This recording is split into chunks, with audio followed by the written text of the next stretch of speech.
Hello everyone, welcome to Saroj Mishra YouTube channel. मेरे YouTube channel पर आप सभी का बहुत बहुत स्वागत है। नवोदय विद्यालय शिक्षक भर्ती 1600 प्लस पोस्ट जो परमानेंट वैकेंसीज आ चुकी हैं, जिसमें principal, PGT, TGT, miscellaneous teachers and language teacher की वैकेंसीज हैं। 2 जुलाई 2022 को ये वीडियो मैं बना रही हूँ। आज ऑनलाइन एप्लीकेशन पोर्टल ओपन होनी थी, तो चलिए देखते हैं ऑनलाइन पोर्टल ओपन हो गई क्या, और कुछ खास चीजें, क्योंकि आप ये खास चीजें आपके लिए जानना इसलिए जरूरी है क्योंकि फॉर्म भरने के बाद अगर कुछ मिसमैच हो जाता है, जैसे कि आपकी जो भी क्वालिफिकेशन डिग्री है या और भी कोई चीज, वो गलत हो जाता है बाद में, और सिलेक्शन, फाइनल सिलेक्शन के बाद मिसमैच होता है।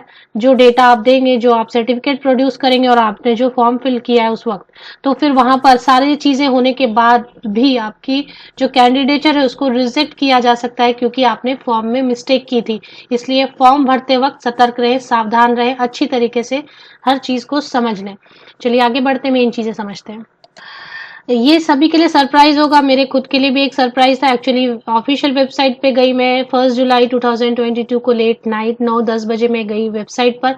तो I was expecting one advertisement from Navodaya Vidyalaya 1600 plus vacancies, but वहां जब मैं गई तो दो एडवर्टीजमेंट आई हुई थी और दोनों परमानेंट पोस्ट की थी, और एक में 1600 प्लस वैकेंसीज थी, एक और वैकेंसीज थी। तो ये दोनों के लिए मैंने एक वीडियो अलग से बनाई हुई है, ये आप जाकर डिटेल समझ लें क्या क्या वैकेंसीज आई हुई है। दो एडवर्टीजमेंट है तो अपॉर्चुनिटीज बढ़ गई हैं, नंबर ऑफ वैकेंसीज बढ़ गई हैं। क्या क्या है डिटेल मैंने अच्छी तरीके से 8 मिनट में समझाया। दोनों में फर्क क्या है, दोनों एडवर्टीजमेंट में डिफरेंस क्या है, इसे मैंने पूरी वीडियो में अच्छे से समझाने की कोशिश की है। ये वीडियो आप जाकर जरूर देख लें। बिग गुड सरप्राइज, एक नहीं दो एडवर्टीजमेंट जारी। चलिए अब बात करते हैं ऑनलाइन फॉर्म फिलअप की। तो ये online form fill up application form direct recruitment drive 2022-23 open हो गई है। यहाँ से आप एप्लीकेशन कर सकते हैं। इसके पहले एक बार एडवर्टीजमेंट की जो हेडिंग है वो देख लें हम। यहाँ पर सब जो मैं अब बात आपको कह रही हूँ, ये एडवर्टीजमेंट 28 पेजेस की। यहाँ पर देखें, incomplete online application in any manner shall be summarily rejected and no further correspondence shall be entertained. तो सबसे पहली बात तो है कि इनकम्प्लीट सबमिट ना करें। सबसे इंपॉर्टेंट चीज पेज नंबर 20.7 पढ़ लें, 0.6 पढ़ लें। No modifications are allowed once the online application is submitted, form is submitted. बाद में आप मॉडिफाई या चेंज नहीं कर सकेंगे एक बार ऑनलाइन एप्लीकेशन आपकी फिल हो गई तो। If any discrepancies are found in the data information filled by the candidate in online application and the original testimonials, his or her candidature is liable to be rejected। साफ साफ लिख दिया है कि आप ने जो फॉर्म फिलअप में डेटा या इंफॉर्मेशन फिल की है, जो भी कुछ भी, आपकी डेट ऑफ बर्थ है, आपके माता पिता का नाम है, पेरेंट का नाम, गार्जियन का नाम है, आपका नाम है, सर्टिफिकेट के मार्क्स हैं, जो भी है, या आप किसी कैटेगरी में क्लेम करते हैं, जितनी भी डेटा ए टू जेड है वो सारी इंफॉर्मेशन ओरिजिनल जो आपके पास डॉक्यूमेंट आप वेरिफिकेशन के लिए एंड में जाएंगे, उन दोनों में फर्क आया तो लास्ट में आपकी जो है रिजेक्ट हो जाएगी। तो सोचिए आपकी सारी मेहनत वेस्ट हो जाती है। इसलिए फॉर्म फिलअप सबसे इंपॉर्टेंट चीज है, उसे बहुत ध्यान से आप भरें। अब यहाँ पे फॉर्म फिलअप में आ गया है तो स्टेप बाय स्टेप कुछ स्टेप्स में, जैसे फर्स्ट नेम आप लिख दें। ये जो रेड एस्ट्रिक है मतलब ये मैंडेटरी, ये तो आपको फिल करना ही है। जहां पर रेड मार्क नहीं है वो आप छोड़ भी सकते हैं, लेकिन फिल कर देना अच्छा रहेगा आपका जो भी है। अगर मिडिल नेम है तो यहाँ पर लिख दें, अगर आपका सरनेम है डायरेक्टली तो यहाँ पर लिख दें। मदर नेम में एस्ट्रिक डाला हुआ है मतलब मदर नेम तो आपको लिखना ही होगा, तो वो आप लिख लें।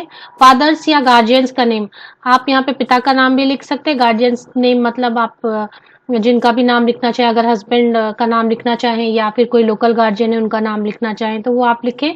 इसके बाद यहाँ पर आपको आप कौन सा गवर्नमेंट आईडी का डेटा प्रोवाइड आप कर सकते हैं। सपोज आप आधार कार्ड, तो सभी के पास है, आधार कार्ड आप डाल दें, या आधार कार्ड आप नहीं डालना चाहते हैं, आप ड्राइविंग लाइसेंस से, मतलब उससे डेटा आपको फिर वो प्रोड्यूस करना पड़ेगा आपको, तो वो है कि आपके पास जो चीज अवेलेबल है अच्छे से वो आप यहाँ पर फिल कर दें। चलिए मेरे पास आधार कार्ड है, मैंने आधार कार्ड कर दिया। अब यहाँ पे जैसे आप आधार कार्ड फिल करेंगे तो यहाँ पर आएगा आईडी नंबर दे दें, तो आधार कार्ड पे आपके आईडी नंबर क्या है वो आईडी नंबर डालें। जेंडर में आप मेल या फीमेल या अदर्स, ट्रांसजेंडर या अगर, तो फीमेल यहाँ पे मैंने फिल कर दिया। जैसे मैरिटल स्टेटस में आपको डिक्लेयर करना होगा, मैरिड है या अनमैरिड है, ये रेड में है तो ये आपको डिक्लेयर करना होगा। तो सिंगल है, मैरिड नहीं है तो आप सिंगल कर दें, या मैरिड है तो आप मैरिड कर दें। नेशनलिटी में इंडियन बाय डिफॉल्ट दिया हुआ है, तो इसलिए इसमें कुछ सेलेक्ट रीजन रिलीजियन है, आपको यहाँ पे रिलीजियन में भी रेड है तो इसको करना पड़ेगा। हिंदुइज्म है, इस्लाम है, क्रिश्चियनिटी है, सिखिज्म है, जैनिज्म, बुद्धिज्म, अदर्स, तो इसमें कवर हो जा रहा है तो ठीक है। कोई और अगर धर्म आप मानते हैं तो अदर्स आप लिख सकते हैं। चलिए मैंने हिंदू लिख दिया। सेलेक्ट कैटेगरी, कैटेगरी में आप जनरल लिखें। अगर आप SC, ST, EWS, OBC, non creamy layer, central government की लिस्ट में, तो आपके पास सर्टिफिकेट है क्या? क्लोजिंग डेट तक आपके पास ये सर्टिफिकेट होनी चाहिए, मतलब ऑनलाइन एप्लीकेशन लास्ट किस दिन हो रही है उस दिन तक के डेट में अगर आपके पास सर्टिफिकेट अवेलेबल है, उस दिन के डेट पर अगर सर्टिफिकेट अवेलेबल है तभी फिल करें, अदरवाइज जनरल ऑप्शन तो अवेलेबल है, जनरल में आप कर दें। आर यू डिफरेंटली एबल्ड, फिर यहाँ पर वही बात है, अगर आप डिफरेंटली एबल्ड 40% या अबव डिसेबिलिटी क्लेम कर रहे हैं तो आपके पास सर्टिफिकेट है क्या? अभी क्लोजिंग डेट जो है एप्लीकेशन की, उस डेट पर आपके पास सर्टिफिकेट बिल्कुल होनी चाहिए, तब आप भरे यस। अदरवाइज अगर आप ये फैसिलिटी अवेल करना चाहते हैं, डिफरेंटली एबल्ड हैं आप और सर्टिफिकेट भी है, तो यस करें, अदरवाइज नो। ऐसे करके आपको बढ़ना है। Are you regular NVS employee, कुछ एनवीएस एम्प्लॉयज भी प्रमोशन के लिए ऐसे, तो आप मोस्टली आप अगर नहीं है तो no. Are you a central government employee with 3 years continuous service in central government in same or allied cadre, तो क्या आप ऑलरेडी काम कर रहे हैं या कर रहे थे? तो are you a central government employee with 3 years, 3 साल के लगातार सर्विस आपने सेंट्रल गवर्नमेंट में की है क्या सेम कैडर में, तो आप करें नो, प्रेशर है वगैरह। तो are you ordinary domicile Jammu Kashmir के अगर है तो मोस्टली जो जम्मू कश्मीर के डोमिसाइल है उनके लिए यस का ऑप्शन है, तो आप पढ़ लें डेट, इस डेट में है कि आपके पास certificate. If you have certificate, if you possess certificate then yes, otherwise no. Are you an ex serviceman, आप में से कोई एक्स सर्विसमैन है तो यस कर दें, सर्टिफिकेट है तो, otherwise no. Date of birth आपको डालनी है, डेट ऑफ बर्थ आप एग्जैक्ट डेट ऑफ बर्थ आप सर्टिफिकेट लेके बैठे, आपको क्या याद है और आपके सर्टिफिकेट में क्या है, दोनों में कभी कभी फर्क हो सकता है। सर्टिफिकेट आप निकाली 10th की, 10th के सर्टिफिकेट निकाल के यहाँ पर आपको फिल करना है। 22 जुलाई 2022 को बेस लेके एज कैलकुलेट करें आप, सर्टिफिकेट 10th के मार्कशीट पे जो फिल है वो आपको यहाँ पे फिल करना है। एड्रेस 1 आपको फिल करना है, एड्रेस 2 मैंडेटरी नहीं है, ये जरूरी नहीं है। आपको सेलेक्ट स्टेट, सेलेक्ट स्टेट में आपको आप जिस स्टेट से भर रहे हैं या यूनियन टेरिटरी से, वहां डिस्ट्रिक्ट आपको भरना होगा जिस डिस्ट्रिक्ट में फिलहाल आप हैं, तो आप वो फिल कर दें। पिन कोड भी देना होगा आपको, पिन कोड पता होना चाहिए, तो आप इलेक्ट्रिसिटी बिल निकाल लें, उसमें एग्जैक्ट पिन कोड होती है आपकी।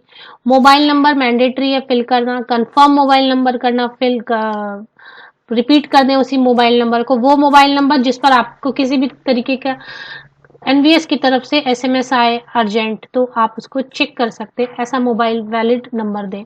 ईमेल आईडी भी ऐसा दें जिसको आप रेगुलर चेक कर रहे हो, confirm email ID.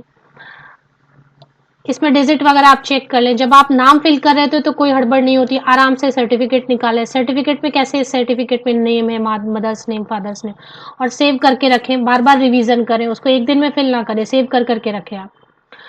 Post applied for, चलिए पोस्ट अप्लाइड फॉर देखते हैं, प्रिंसिपल के लिए करें तो प्रिंसिपल, चलिए मैं पीजीटी के लिए सोचती हूँ अगर, तो मैं पीजीटी कर देती हूँ। पीजीटी में आप कौन से सब्जेक्ट के लिए करना चाहते हैं? सपोज मैंने कर दिया मैथ्स के लिए। मैथ्स के लिए post code, do you possess essential qualification for the as per recruitment notification, आपके पास एसेंशियल क्वालिफिकेशन है क्या पीजीटी मैथ्स के लिए? आप जाके चेक कर ले वापस एडवर्टीजमेंट में, फिर आप करें yes. Post applied for TGT, आप टीजीटी के लिए भी अप्लाई करना चाहते हैं, एक से ज्यादा 2 पोस्ट के लिए पीजीटी टीजीटी तो कर सकते हैं, मतलब पीजीटी में ही 2 अलग अलग सब्जेक्ट के लिए नहीं कर सकते, लेकिन पीजीटी के साथ दूसरे पोस्ट के लिए भी करना चाहते हैं तो आप कर सकते हैं। देखो आपको ऑप्शन मिलेगा। सिलेक्ट सब्जेक्ट कर दिया मैंने, सपोज मैंने फिर से मैथ्स कर दिया। Do you possess essential qualification, मैंने कर दिया yes. Suppose have you qualified CTET paper 2 होना चाहिए, तो आपने कर दिया यस, चलिए ठीक है।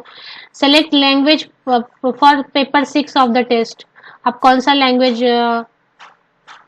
पेपर 6 में आप कौन सा लैंग्वेज, चलिए मैंने कर दिया हिंदी या इंग्लिश कुछ भी, ठीक है। Post applied for miscellaneous category of teachers, तो अब ये अप्लाई सबको नहीं करना होगा, जरूरी नहीं है, तो इसको छोड़ दें आप। Do you fulfil the desirable qualifications, desirable में जो चीजें दी हुई है वो आपके पास है क्या? मैंने कर दिया नहीं है मेरे पास। डिजायरेबल वाली मैंडेटरी नहीं होती है तो नहीं है मेरे पास, तो ठीक है। इसके बाद examination details, select preference for examination city for all other post then principal. तो प्रिंसिपल के अलावा आप principal other than principal, principal के लिए ये नहीं दिया गया ऑप्शन, तो प्रिंसिपल के अलावा आपको ऑप्शन 3 प्रेफरेंस दिए जा रहे हैं। आपके जो भी नियरेस्ट है उसमें से कोई भी 3 आप फिल कर दें। नंबर 1 जो सबसे पास है आपके वो सर्च करें, इसमें मिल जाता है तो फिल कर दें। उससे थोड़ा दूर जो है सेकंड प्रेफरेंस वो डालें। आपकी 3 प्रेफरेंस पूछी जा रही है, इसमें से ही मोस्टली किसी एक में आपको सेंटर एग्जाम का मिलेगा, तो ये अच्छा है। अब चले आए यहाँ पे ठीक से सर्टिफिकेट लेके बैठे हैं। नेम ऑफ डिग्री लिखना है, ईयर ऑफ पासिंग लिखना है, यूनिवर्सिटी, परसेंटेज बिल्कुल कैलकुलेटर लेकर आप बैठे और परसेंटेज एग्रीगेट कैलकुलेट करें और उसके बाद यहाँ पर फिल करें। उसके बाद फिर यहाँ पे कैप्चा है, कैप्चा के लिए ठीक से देखें, स्मॉल लेटर कैपिटल लेटर ये सारी चीजें यहाँ पर भर के कैप्चा फिल करना है आपको। और उसके बाद I hereby declare that I have gone through notification, तो सबसे पहले नोटिफिकेशन को पढ़े खुद बैठ के। The information filled in application are true, complete and correct. तो इस तरीके से ये सारी चीजें पढ़ के आप सेव कर दें और इसके बाद के स्टेप्स आप पूरी कर सकते हैं। तो इसके बाद के अगर आप स्टेप कहेंगे तो मैं और एक वीडियो बना दूंगी, ये काफी लंबी हो गई। होप आपके लिए यूजफुल हो। कुछ आप पूछना चाहते हैं और कमेंट सेक्शन में पूछ सकते हैं। Best wishes.